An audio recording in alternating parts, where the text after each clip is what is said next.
Hi guys, this is the Wrestling Retrospective, and in this video I'll be doing my review of WWE Backlash 2024.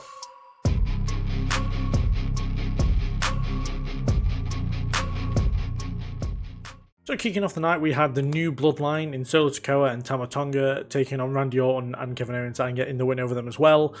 For me, this was match of the night. I generally really enjoyed this. As soon as Nick Aldis came out, you knew that this was going to have a no disqualification street fight feel to it, and that's exactly what happened. They turned it into a street fight, which worked for this match perfectly. And in a way, I'm kind of glad that they didn't pre-announce this beforehand. I'm glad that this was a on-the-night decision. And yeah, it helped the match completely and utterly. I feel like it was just a fight, action-packed throughout. Yeah, it was just non-stop from start to finish. There was a few random moments where like the referee would have run off one way and then came back, and then Randy Orton kind of went away and then looked like he was going to get a weapon and just didn't come back with anything, which was really weird, which showed it was kind of like a last-minute decision. But I mean, it's fine. It's kind of the hectic style of a street fight should have. But for me, though, the Bloodline are still getting used to kind of tagging with each other, and it was Tama Tonga's first televised match. Him and Solo seem to work really well as a team, and as I can't see them going forward as a tag team just because of the debut that happened in this match, or re-debut if anything. But yeah, they had a really good chemistry together. We know Randy and Kevin do, and I'm glad that they kind of did the job here for the Bloodline, as the Bloodline needed the win more than Kevin and Randy. And yeah, I say Tama Tonga looked really good in his debut.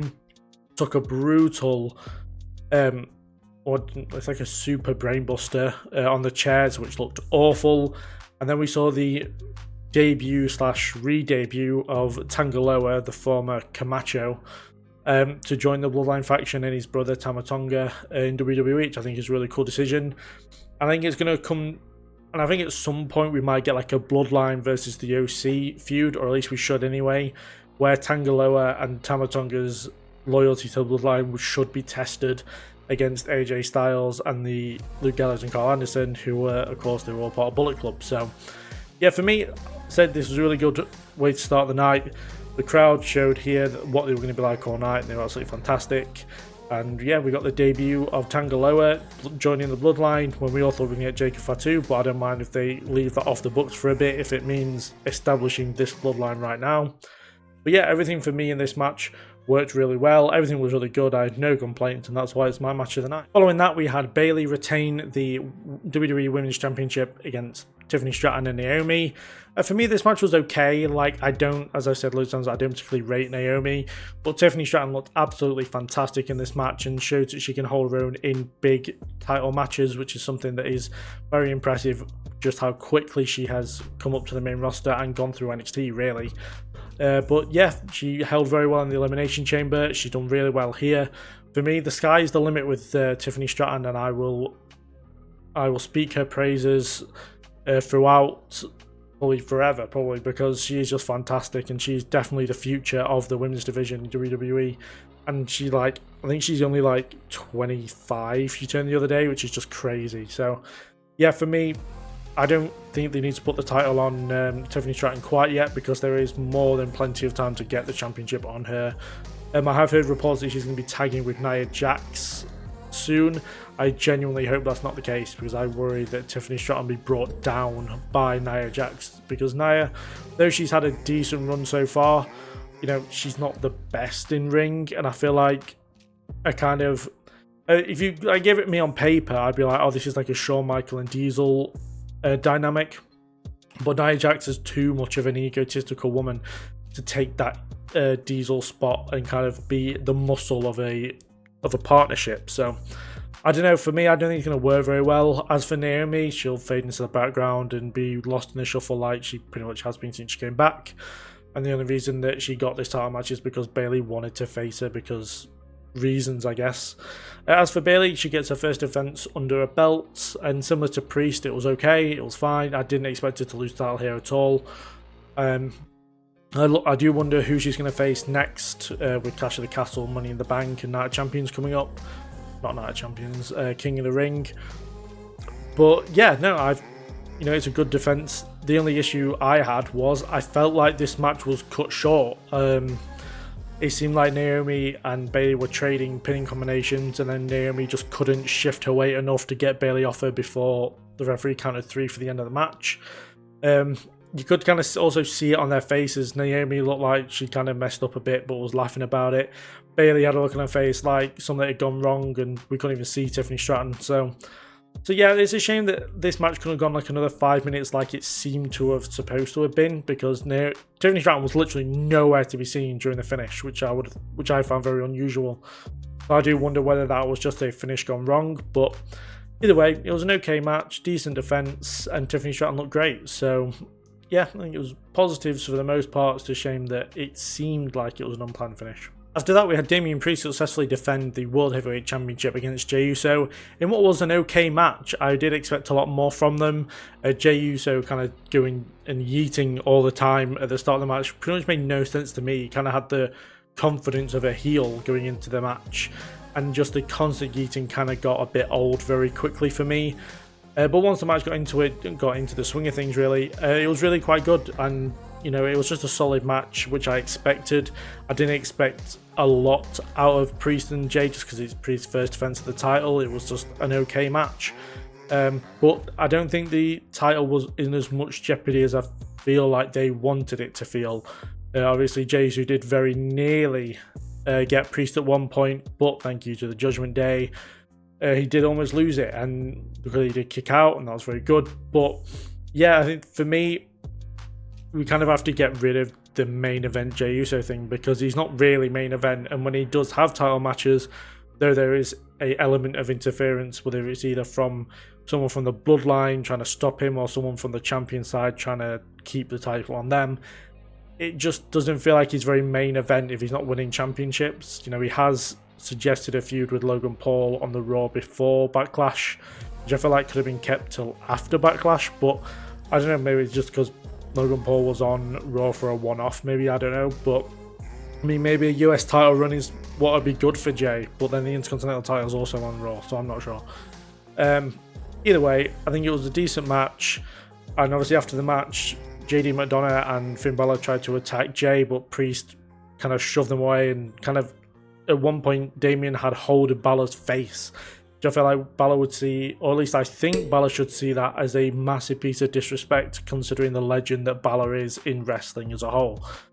So I can't see the Judgment Day lasting much longer, which then makes it interesting going to what Dominic's going to do afterwards, where JD will stand. Obviously Balor and Priest will feud, and then what Rhea's going to think of it all when she comes back. So I think the storyline of the Judgment Day, there's a lot of questions, as I put at the top, a lot more questions than answers, but Priest has his first defense under his belt, which is very good. It's just a shame that the match didn't quite live up to, I won't say to the expectations, just it could have been a show-stealing match, and unfortunately it wasn't, but that's okay in a way.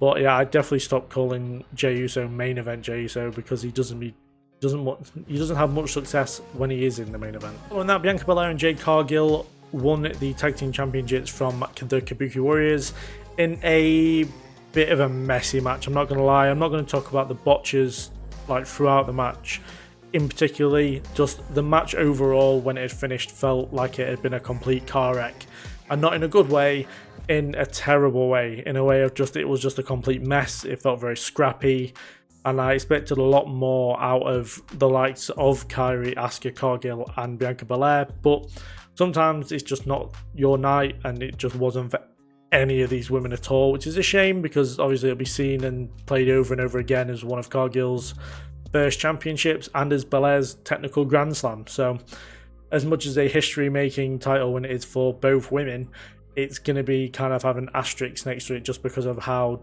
kind of dire it was, really. I think the only person who really came out of the match looking good was Jade Cargill. Once again, Bianca looked fine, but she was the half of the team that was targeted by the heels throughout the match. So she kind of had the kind of good typical tag team dynamic to them. But this match was all about Jade Cargill again, in my opinion, like it was at WrestleMania. And Cargill looked great. The transition into Jaded for the finish was absolutely perfect, like she did in AEW with Sky Blue. She kind of had her in an electric chair position, kind of threw her down, but then caught her halfway and set up Jaded, which is just beautiful to watch every single time when she does that kind of stuff and has those feat of strengths that we know she can do. But yeah, I said overall as a match, it wasn't very good, but congratulations to the tag champions, and I have no idea who's going to beat these two for the tag team championships, because ideally and on paper every other tag team really doesn't stand close to these two as far as strength and power and in-ring ability ish goes, but it's, for me, like, a lot of thought was going into Asuka and how far she has fallen in the last few years, especially under Triple H as well, who originally gave Asuka the winning streak in NXT, is now kind of left her to one side almost, and she's just a side piece in Damage Control. I'd probably say she's lower than Dakota Kai in like the hierarchy of it, being obviously Io at the top, Dakota, Asuka, then Kairi. For me, I probably wouldn't have had Dakota in Damage Control, and I would have had the likes of maybe a call-up for Meiko Satomura to lead the group, under then Asuka, Kairi, Io, maybe brought Saray back, formerly of NXT. I thought that'd be really cool as like a new Damage Control, all targeted by Asian women wrestlers, who I think that'd be a really dominant group in the women's division, but it doesn't seem like going that way, and Dakota Kai does look like a complete oddball in that group. But either way, I'm glad that we kind of have Belair away from Damage Control, even though Belair and Cargill are now technically free agents because the women's tag team champions can go wherever in the roster wise. But as I said, not a very good match, but congratulations to Belair and Cargill for becoming the new tag team champions. And finally, in the main event, Cody Rhodes successfully defended the WWE Championship against AJ Styles in what was a really good match. The only reason it didn't get my match of the night is just because I enjoyed the opening match more, pretty much. But this match I have nothing against it at all. It was fantastic. It was just a very close second for my match of the night. But yeah, Cody Rhodes looked really good, and I think the injury stuff was so unnecessary. We didn't need it. He didn't seem injured at all. Like, he held his arm a couple of times near the end, but that was about it. So the injury versus the Cody and Carmelo match, I don't think was anything really. AJ Styles looked great in his return to the main event. I just worry what he's going to do after this, because as much as I want to see AJ Styles in the main event, I don't think he's going to be back up there for a while, just because of, I don't really know where they go with him from here, and that's the only thing I'm worried about. I'm hoping that he kind of maybe goes into the King of the Ring tournament and goes far in that. But yeah, I say both of them were really great. The crowd took over, and some people would say in a bad way, some people would say in a good way. I think they added to the match to a point that'll make it very memorable. The chant towards AJ Styles and being phenomenal, maybe they could have done that a bit less. That did get a bit annoying at times. Singing the national anthem was just, why not, bit of fun. I'm glad that the English don't do it, because our national anthem is crap. And I'm glad the Americans don't do it, because we hear it enough at WrestleMania.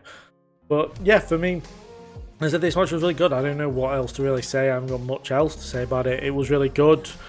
There's no particular highlights that stuck out to me. It was just a good wrestling match. And yeah, both guys will be really proud of the match.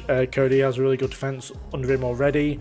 Will he defend it King of the Ring? I don't think so. For me, just keep King of the Ring as the King of the Ring tournament, and maybe give the winner a title shot against Cody or Priest. But yeah, for me, very, very good.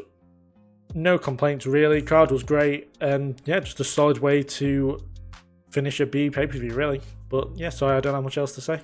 So those are my thoughts and opinions on Backlash 2024. What did you think of the event? I thought overall it was an okay B pay-per-view.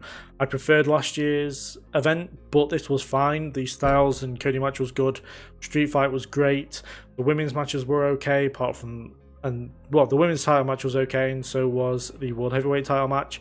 And the women's tag match kind of let it down a bit, but yeah, I think overall it was fine. It kind of fits in very well. Like, it was kind of a bang average, middle of the road pay-per-view.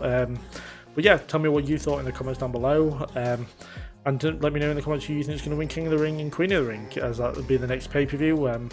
The background for this place should be the same for the predictions video, but afterwards for the review of King and Queen of the Ring and for Double or Nothing, I will be in my new place of living. So, but yes, do subscribe and like and comment, share, all that good stuff.